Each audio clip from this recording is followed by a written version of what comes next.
Hai semua pemirsa Gindo, bertemu lagi dengan saya Cynthia. Saat ini kita bersama lagi dengan tamu kita, Eligio, untuk membahas tentang working holiday di Australia.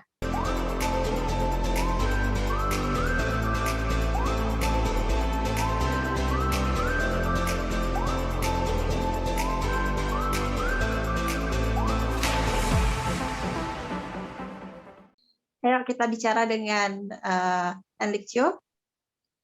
Hai Eligio. Halo Cynthia, apa kabar teman-teman pendengar? Kita mulai tanya-tanya di sini. Henrik ini sekarang kenapa waktu itu memilih di antara semua negara working holiday di Australia? Oke, jadi terima kasih juga udah diundang nih. Jadi sebelum cerita tentang working holiday ini, saya cerita singkat ya background-nya kenapa mau working holiday.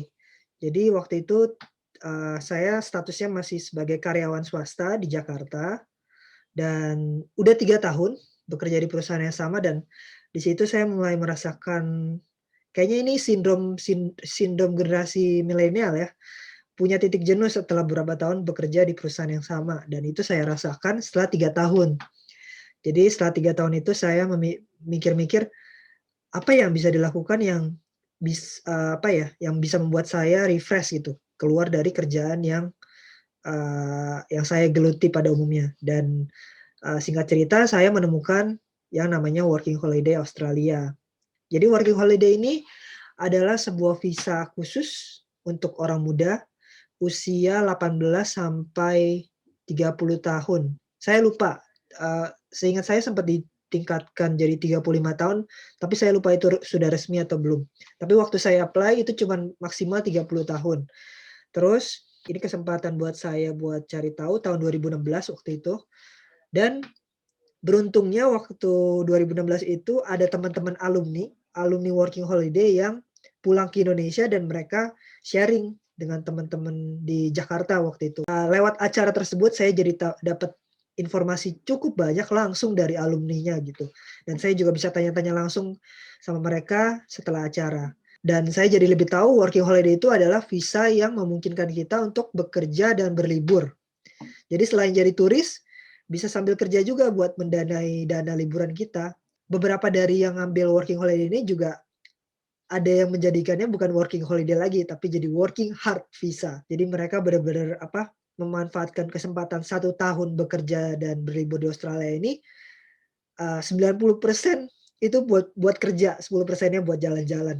Terus saya juga termasuk yang beruntung karena masuk generasi pertama yang diperbolehkan untuk extend working holiday sampai 1 tahun lagi. Jadi maksimal 2 tahun. Ya udah saya extend lagi jadi 2 tahun. Jadi singkat cerita begitu tentang working holiday. Gimana tahapannya bisa dapat ke sana? Yang paling penting itu pertama IELTS. IELTS itu tes bahasa Inggris. TOEFL nggak diterima. Setahu saya waktu itu TOEFL nggak diterima. Cuman IELTS dengan syarat skornya 4,5 dari 9. Jadi cukup mudah karena 4,5 itu termasuk basic banget gitu, basic English. 4,5 dari 9. Terus yang kedua itu bukti dana tabungan sebesar 5.000 Australian dollar kalau nggak salah ya. 5.000, jadi sekitar 5.000 kali 10.000, 50 juta. Itu ada bukti tabungan berupa, waktu itu saya pakai bank statement. Jadi minta ke bank swasta yang ada di Indonesia tabungan saya. Terus saya minta mereka bikinin bank statement. Ada biaya juga tergantung banknya.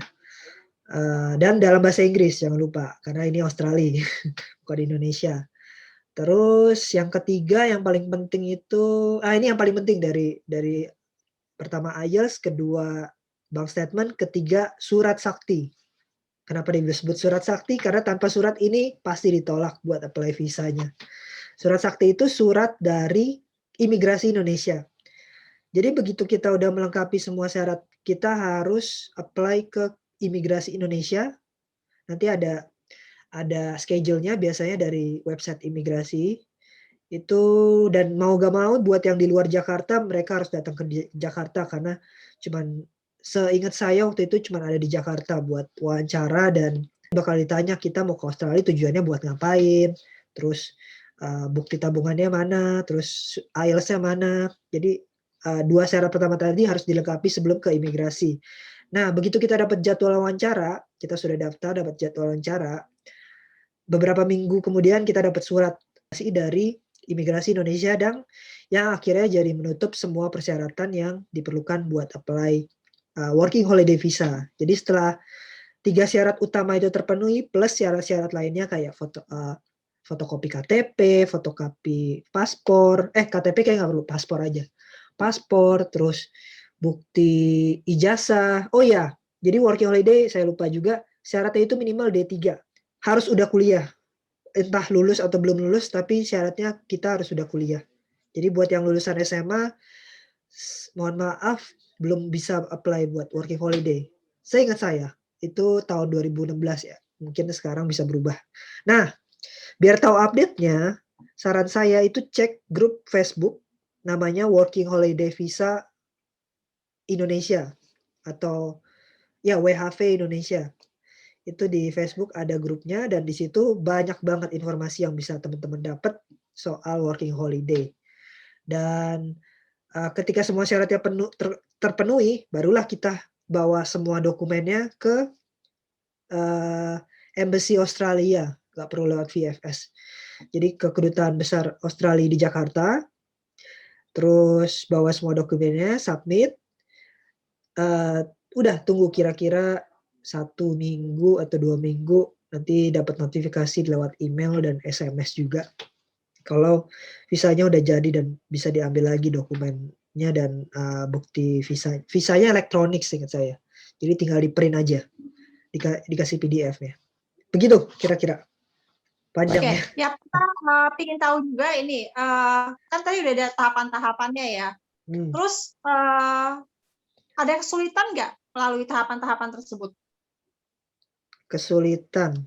Oh, sebentar. Paling IELTS ya. Karena jujur IELTS itu selain tesnya tidak seperti belajar bahasa Inggris pada umumnya, karena apa ya? IELTS itu kan lengkap, ada tes reading, listening, writing sama speaking. Nah, kendala saya dari 4 itu waktu mau ke Australia pertama kali di writing dan speaking lebih tepatnya. Karena reading sama listening itu bisa latihan dari buku soal, dari audiobook. Tapi writing sama speaking itu kan subjektif ya, penilaiannya tergantung yang ngoreksi. Karena writing itu kan tergantung yang ngoreksi. Kalau menurut yang ngoreksi tulisan kita sesuai grammar, bagus, bisa bagus. Tapi kalau menurut dia nggak sesuai, bisa dikurangi nilainya. Nah, speaking itu karena nggak terbiasa ngomong pakai bahasa Inggris. Kita terbiasa mendengarkan bahasa Inggris, tapi nggak biasa dipakai bahasa Inggrisnya kan, untuk ngomong di Indonesia waktu di Jakarta. Terus yang kedua mungkin kendalanya, ini saya nggak ngerasakan secara langsung, tapi teman-teman yang sekarang karena working holiday itu udah semakin populer, kendala yang teman-teman akan rasakan adalah berebut jadwal wawancara dengan imigrasi. Karena kuotanya kan terbatas setiap tahun. Jadi teman-teman harus pantauin terus jadwal wawancaranya kapan, dan biasanya ada shift-shiftnya. Minggu pertama bulan September misalnya kuotanya cuma 100 orang. Nah, itu rebutan tuh buat dapetin kuota itu, siapa cepat dia dapat. Jadi kendalanya buat dapetin kuota wawancara. Oh, tanggal-tanggal khusus ada nggak? Misalnya tanggal-tanggal khusus bukanya kapan atau bulan berapa gitu? Itu waktu saya apply 2016, masih harus pantauin websitenya. Jadi masih manual banget pantauin websitenya, terus lihat websitenya udah di-update atau belum jadwal wawancaranya. Kalau sekarang seingat saya itu ada Instagramnya, Instagram Imigrasi Indonesia, dan admin Instagram itu kalau kuota working holiday udah dibuka biasanya ngepost di story atau di post. Nah, itu bisa pantau dari Instagramnya Imigrasi Indonesia. Saya lupa akunnya, tapi search saja Imigrasi Indonesia Working Holiday gitu. Untuk tempatnya sendiri kita bisa pilih atau gimana nih? Bebas. Nah, itu enaknya working holiday. Kita dikasih kebebasan buat cari kerjaan apapun, mau kerja kantoran, mau kerja di perkebunan, mau kerja di restoran, hotel, bebas semua kita. Tempat tinggal juga. Kita mau tinggal di apartemen, sharing sama orang banyak biar murah, atau kita mau tinggal di apartemen, sharing satu kamar buat kita sendiri, tapi mahal, terserah kita. Nggak ada aturan. Oke, kalau untuk tempat tinggal sendiri gimana? Ini biayanya sendiri gimana, rentang biayanya? Nah, Australia ini salah satu negara termahal di dunia. Jadi waktu saya tinggal itu dari 2016 sampai 2018, itu rent itu sekitar 1 bulan itu sharing sekamar berempat atau berenam, itu masih sekitar Rp4.500.000.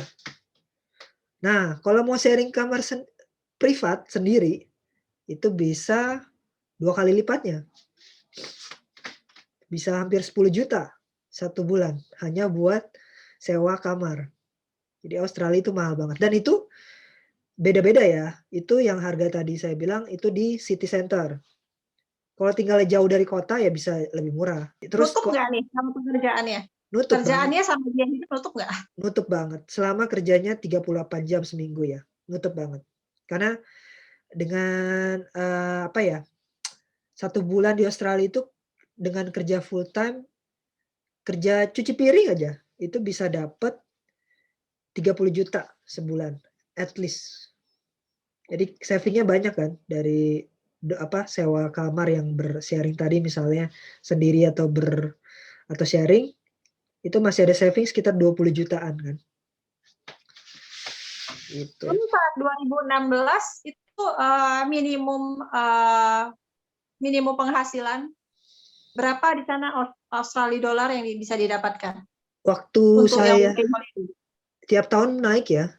Waktu saya 2018 terakhir itu minimum per hour ya, bukan per bulan. Per hour itu 17 ya. 18 seingat saya, $18 Australia. Jadi sekitar 180.000. Kali 10.000 aja lah biar gampang. Gitu. Waktu itu Enlik working holiday-nya itu dimulai dari mana sih? Ya, saya mulai dari Sydney. Tapi di Sydney saya nggak ngekos. Saya tinggal sama sepupu yang kebetulan juga udah lama, udah jadi warga Australia malah di sana. Jadi saya cukup menghemat biaya akomodasi. Saya tetap bayar ke sepupu karena nggak enak dong tinggal tapi cuma-cuma gitu. Saya tetap bayar tapi ya sebagai keluarga ya jauh lebih murah daripada tinggal di apartemen gitu. Kalau untuk makannya sendiri gimana? Expensive nggak? Maksudnya lebih mahal nggak? Sama, makan juga mahal banget di Australia.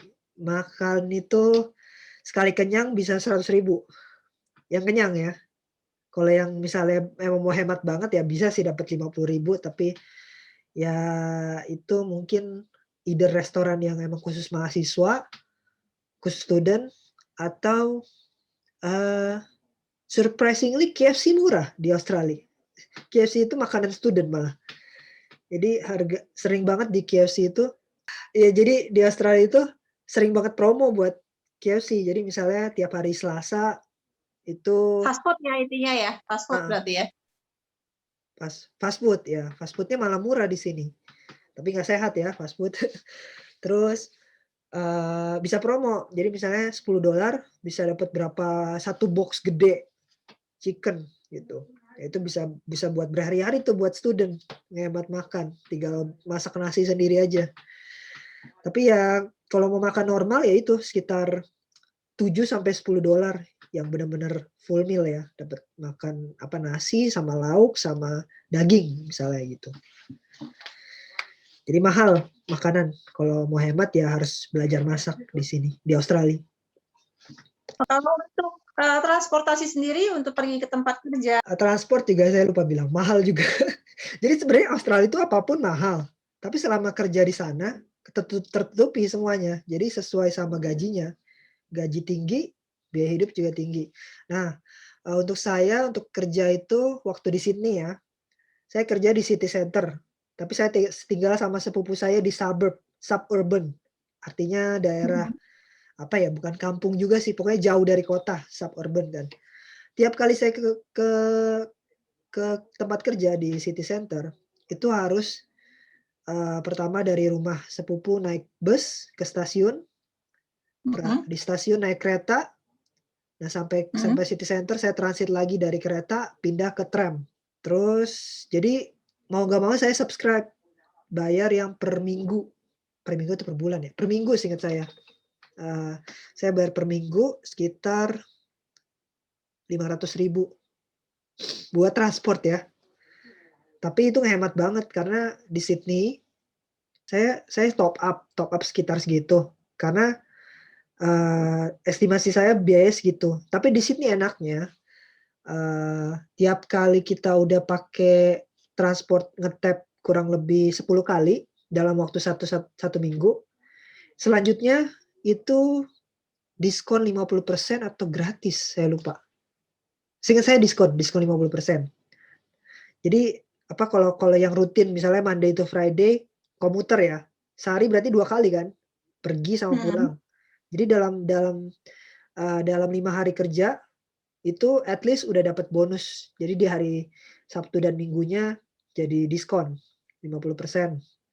Tapi, itu kan estimasinya kalau cuman pulang pergi ya, kan saya juga biasanya pulang kerja nggak langsung pulang dong, main dulu lah di city center, jalan-jalan. Nah itu kehitung ekstra kan, satu lagi.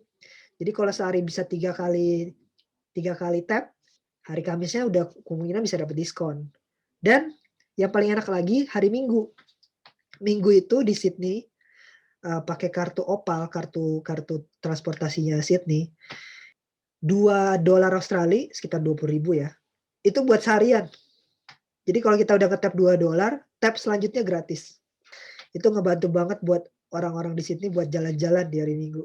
Kayaknya pemerintahnya emang apa, biar kita bisa refreshing juga kali ya waktu hari Minggu. Bisa buat jalan-jalan pakai kereta, pakai tram, pakai ferry. Di sini juga ada ferry dan semua terintegrasi di satu kartu, namanya kartu Opal tadi. Untuk waktu working holiday sendiri itu ada nggak yang sampai Sabtu Minggu juga atau memang fix itu dari Senin sampai Jumat saja? Oh ada pasti. Itu makanya saya bilang tadi working hard visa. Jadi buat mereka yang pejuang-pejuang tangguh, itu mereka nggak kenal yang namanya liburan.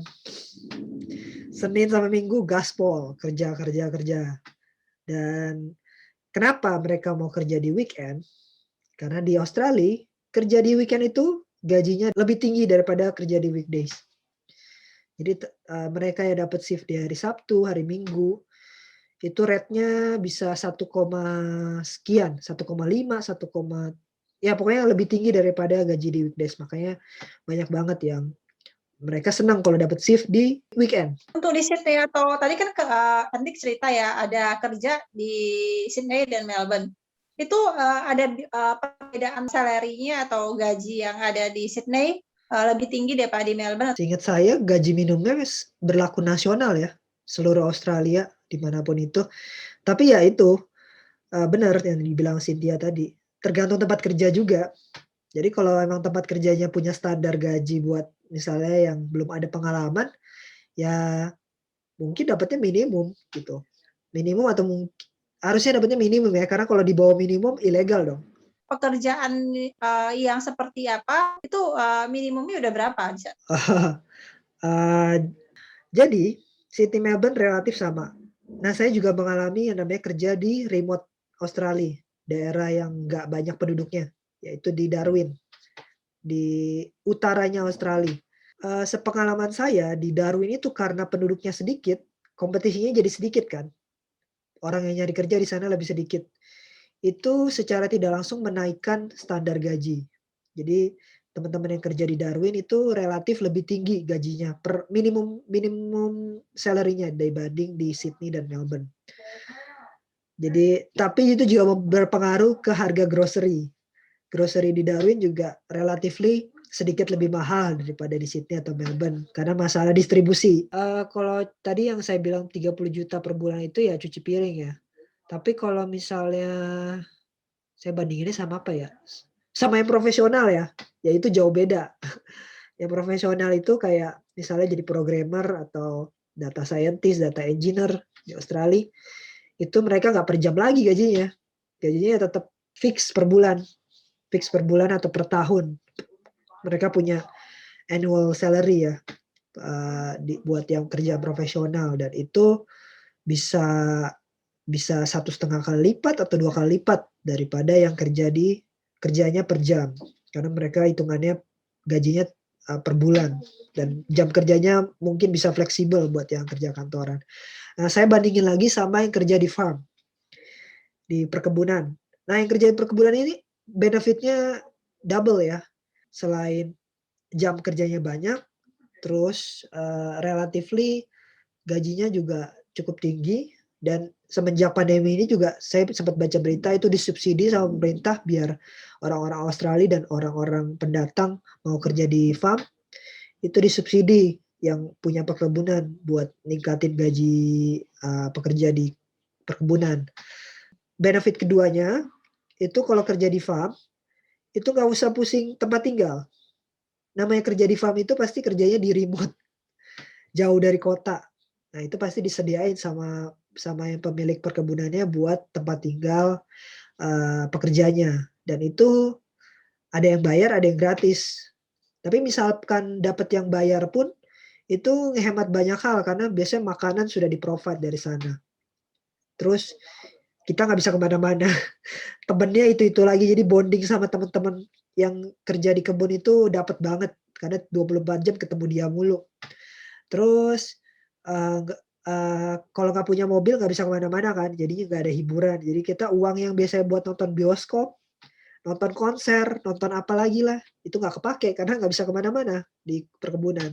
Jadi itu kira-kira perbedaan kerja di restoran, di kebun sama profesional. Jadi salah satu limitasinya working holiday visa ini adalah kita cuma boleh bekerja di satu tempat maksimal 6 bulan. Artinya, setelah 6 bulan bekerja di perusahaan yang sama, kita harus get out. Harus cari tempat kerja yang baru. Nah, itu bagi sebagian orang, khususnya yang kerja di profesional ya, itu repot banget kan, masa 6 bulan harus pindah kantor. Tapi seingat saya, ada exception-nya. Jadi kalau mau yang misalnya kerja di kantor tadi, kantor itu bisa semacam bikin surat rekomendasi buat si pekerja ini buat extend 6 bulan lagi misalnya, kalau masih mau bekerja di perusahaan itu. Mostly ya yang di working holiday ya, mereka nggak mau dong 1 tahun waktu mereka cuma buat di satu tempat. Karena tujuannya visa ini kan buat explore Australia, sekaligus saving money juga. Kalau misalnya kita di sana kita misalnya udah setahun ya, terus kita misalnya bisa paling lama di sana 3 tahun ya tadi Enrik bilang, benar ya? Iya, udah bisa 3 tahun sekarang. Itu kalau misalnya balik ke Indonesia, mau balik lagi ke Australia itu ada tenggang waktu nggak? Working holiday ini enaknya itu multiple entry. Jadi bebas kita keluar masuk Australia selama visanya belum expired. Tapi sekarang kan zaman khusus nih, pandemi nih. Jadi mungkin ada peraturan-peraturan khusus yang nggak memperbolehkan wisatawan buat pemegang working holiday buat keluar masuk seenaknya ya. Tapi waktu saya itu 2018 bebas. Saya sempat pulang dulu ke Indonesia kayak sebulan gitu liburan di Indonesia. Balik lagi ke Australia nggak ada masalah karena visanya multiple entry. Kalau visanya udah expired terus mau apply lagi nggak bisa. Karena working holiday itu visa sekali seumur hidup. Jadi kalau mau extend itu bisa, tapi selama working holiday-nya masih berlaku. Jadi sebagai contoh kasus saya tadi November 2016 sampai November 2017, saya harus apply extension visa itu sebelum November 2017. Jadi misalnya Oktober saya pulang ke Indonesia, terus saya apply extensionnya dari Indonesia, bisa. Tapi kalau visanya udah expired, saya pulang ke Indonesia, saya mau balik lagi, atau saya mau apply working holiday lagi, angus, udah nggak bisa diperpanjang, udah nggak bisa apply lagi. karena cuma bisa apply 1 kali, dan untuk apply extension itu harus di saat visanya masih berlaku. Jadi misalnya visanya granted, misalnya nih saya tadi November 2015 dapat first year visa, terus saya apply second year itu Oktober, granted-nya Oktober juga. Nah, saya memilih nggak mau langsung ke Australia, itu dikasih waktu 1 tahun. 1 tahun setelah visanya granted. Jadi misalnya second year visa saya granted Oktober 2017. Saya bisa ke Australia kapanpun sampai paling lambat Oktober 2018. Gitu. Dan hitungannya nanti, hitungan 1 tahun selanjutnya, itu setelah saya menginjakan kaki di Australia, di bandara Australia. Untuk apply-nya sendiri itu gampang nggak nge-apply-nya di sana? Bisa. Dan gampang nggak dapatnya? Dari Indonesia udah bisa apply. Misalnya mau kerja kantoran bisa apply dari Indo. Jelasin aja kita punya visa apa. Tapi sepengalaman saya, untuk yang kerja restoran, itu susah banget kalau nge-apply-nya dari luar negeri ya. Karena Australia ini kan kebanjiran student ya. Apalagi di kota-kota besar. Melbourne, Sydney, Melbourne, Sydney, Brisbane. Jadi kalau nge-apply kerja restoran atau hotel gitu dari Indo, biasanya peluangnya kecil banget buat diterima. Ada yang harus kita hati-hati Kak selama working holiday, jangan sampai kita di blacklist dan kita dikirim balik ke Indonesia. Yang penting ikutin aturan pemerintah aja sih. Tadi kayak misalnya 6 bulan maksimal. Ya tahu diri kalau misalnya sampai employer-nya, tempat kerjanya lupa ya tentang aturan itu, ya diingetin. Jangan kitanya diem-diem aja. Sama yang ini sebenarnya semi ilegal sih, yang cash in hand. Gajinya dibayar pakai cash, bukan pakai transfer bank. Itu sebenarnya ilegal karena pemerintah jadi nggak bisa nge-track kan jam kerjanya berapa, pemasukannya berapa, nggak kena pajak. Nah, itu yang paling krusial. Nah, itu hati-hati kalau yang kerjanya dibayar pakai cash, karena kalau sampai ketahuan bisa kena shoe kitanya dan tempat kerjanya. Sendiri tips-tips mungkin untuk pemirsa Egindo juga ya, gimana sih supaya kita bisa diterima gitu loh Mas? Kalau pengalaman pribadi ya, mental yang paling penting sih. Karena jangan harap Australia itu memanjakan. Jadi yang terbiasa nyaman di Indonesia, siap-siap untuk tidak nyaman di Australia. Kalau udah masuk kerja ya harus siap tahan banting lah. Maksudnya kadang-kadang ada dapat tempat kerja yang manajernya keras banget. Misalnya kerja di restoran itu bisa dapat manajer yang kita tiba-tiba di SMS, besok nggak usah datang lagi ya. Artinya dipecat secara halus kan. Tapi nggak dikasih pemberitahuan, nggak dikasih warning sebelumnya. Kalau Enlik tahu nggak, misalnya untuk informasi-informasi terkini seputar working holiday masih update nggak? Saya kurang update dengan berita-berita terkini, jadi silakan dicek di grup Facebook ya, grup Facebook Working Holiday Visa Indonesia. Thank you untuk informasinya semuanya ini. Sama-sama Cynthia, thank you udah diundang juga, thank you udah dikasih kesempatan buat berbagi. Terima kasih kepada semua pemirsa Egindo sudah menyaksikan saya Cynthia dengan Enlik Jo seputar working holiday, gimana tipsnya supaya bisa dapat working holiday di Australia. Semoga bisa berguna untuk semuanya. Jangan lupa di subscribe, like, dan komen. Terima kasih semuanya. Terima kasih, sukses terus untuk Egindo.